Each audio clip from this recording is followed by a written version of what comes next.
Itong papel na hawak ko ay 5 piso isa. Pakipasa na lang sa likod at pakikolekta ang 5 piso.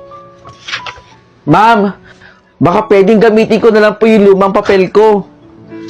Sino ba ang teacher dito? Sino ba ang dapat nasusunod sa kwartong to? Hindi ba't ako? Wala po kasi akong pambayad eh. Hindi ko na problema kung wala kang pambayad. Kung gusto mo, mangutang ka sa mga kaklase mo. Ma'am, ito po yung sa akin. Bayad ko po. Di Guzman, no?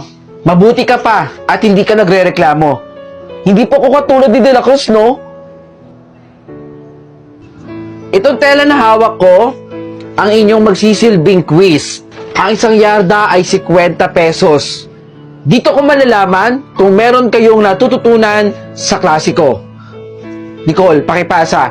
Tig 1 yarda ha, 50 pesos. May reklamo? Wala, ma'am. De La Cruz? Wala po, ma'am. Mamaya kailangan kompleto ang bayad ninyo. Ito yung bayad ko, Nicole. Class! Ano to at bakit bagsak kayo sa klase ko? Wala ba kayo natutunan sa akin? Dahil bagsak kayo sa klase ko, magkakaroon kayo ng special project sa akin. Ano po yun, ma'am?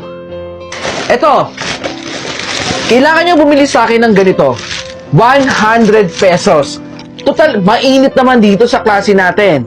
Sa classroom natin. Ma'am, baka pwedeng iba na lang po yung special project. Wala po kasi akong pambayad eh.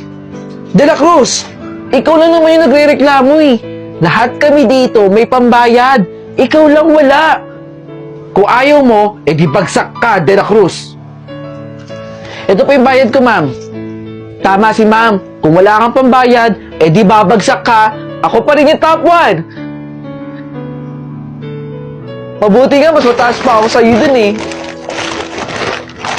De La Cruz? De Guzman? Anong ginagawa mo?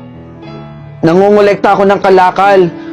Wala kasi kami pabili ng ulam sa bahay. Yung nanay ko may sakit. At wala na rin akong tatay. Kaya pagkatapos natin mag-aral, nangungulekta ako ng kalakal.